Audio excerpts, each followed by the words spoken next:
In a quiet community in Ogun State, Nigeria, a child was born not just into a family, but into a legacy of unwavering Christian faith. Her name, Priscilla. Raised in the warm and structured atmosphere of a deeper life Christian home, her life was destined to be marked by conviction, not convenience.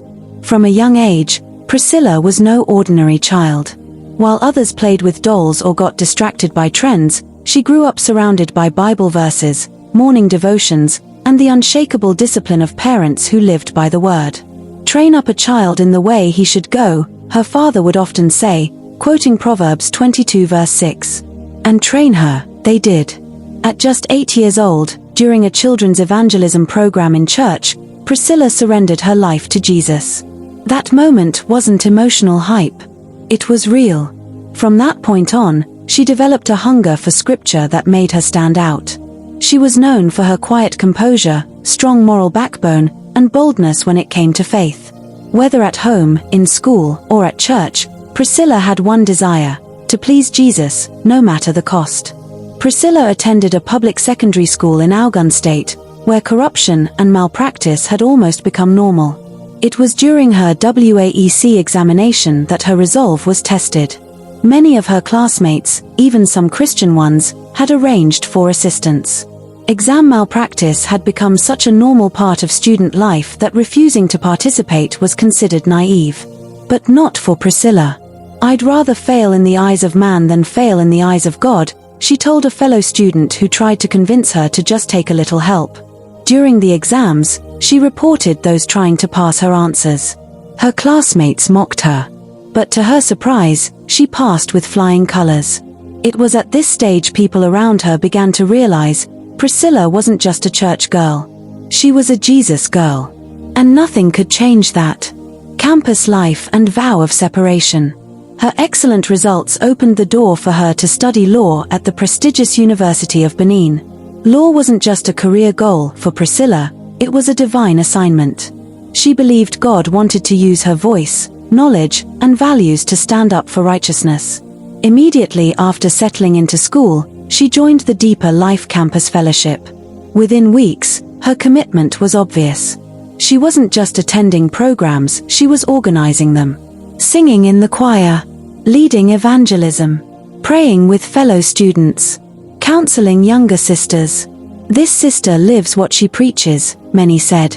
She was loved by many but misunderstood by some, especially because of her strong stance on modesty. There was one particular verse that anchored Priscilla's convictions, Deuteronomy 22 verse 5. "The woman shall not wear that which pertaineth unto a man." To her, it wasn't a cultural debate, it was a command. She believed trousers on women violated God's command for gender distinction. This was not a church rule to her. It was personal. A vow. A line she would not cross. "Even if NYSC makes trousers compulsory, I will never wear them," she once told her roommates. Her stance sparked heated debates, even among other believers. Some argued the verse was cultural, others said it didn't apply in the 21st century. Even among Deeper Life sisters, there were whispers. "She's taking this thing too far. You can still be holy and wear trousers just for the camp." But Priscilla wasn't seeking approval from people, she was seeking obedience to God. NYSC Challenge. The day finally came. Priscilla received her call-up letter. She had been posted to one of the southwestern states. She was excited and nervous, not because of the usual camp stress, but because of the uniform she knew she would be given. She prayed hard before leaving home. "Lord, go before me and prepare the way," she whispered at the bus station. As expected, on arrival at camp, she received 2 pairs of green NYSC trousers, just like everyone else. But Priscilla did something few had the courage to do. She took one pair, carefully cut and tailored it into a skirt, keeping the color and fabric, but changing the design. To her, this wasn't rebellion. It was obedience to a higher authority. Within days, her appearance drew attention. NYSC officials were shocked.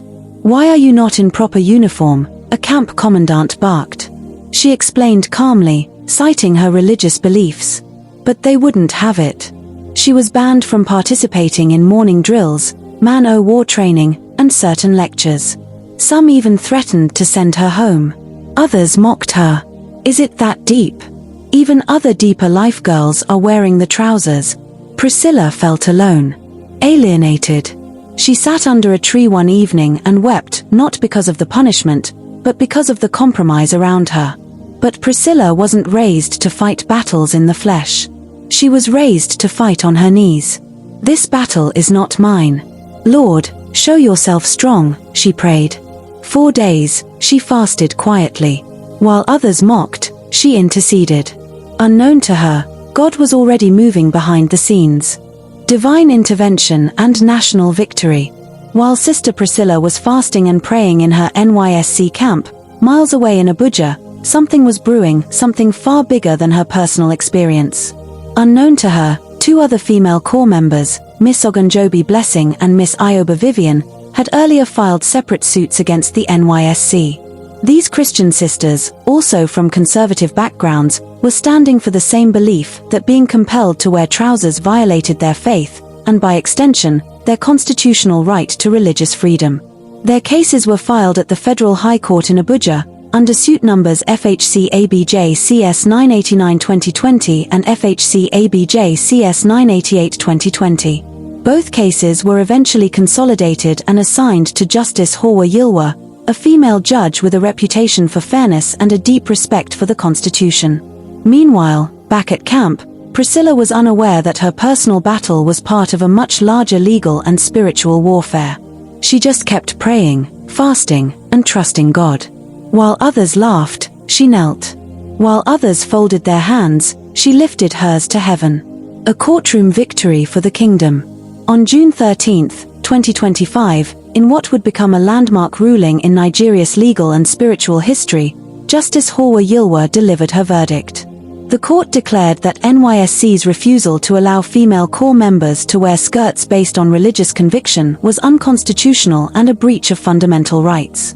Quoting sections of the Nigerian Constitution, Justice Yilwa ruled that the enforcement of trousers as the only acceptable uniform for female corps members is a violation of their right to freedom of thought, conscience, and religion. She also added that dignity of the human person must be respected, especially in matters tied to sacred personal convictions.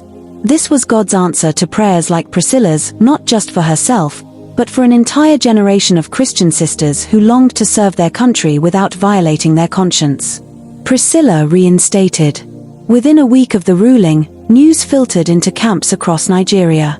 The NYSC HQ in Abuja issued an internal memo instructing state coordinators to respect the court ruling and allow skirt alternatives for female corps members on religious grounds. Priscilla received her letter of reinstatement and was called back into camp.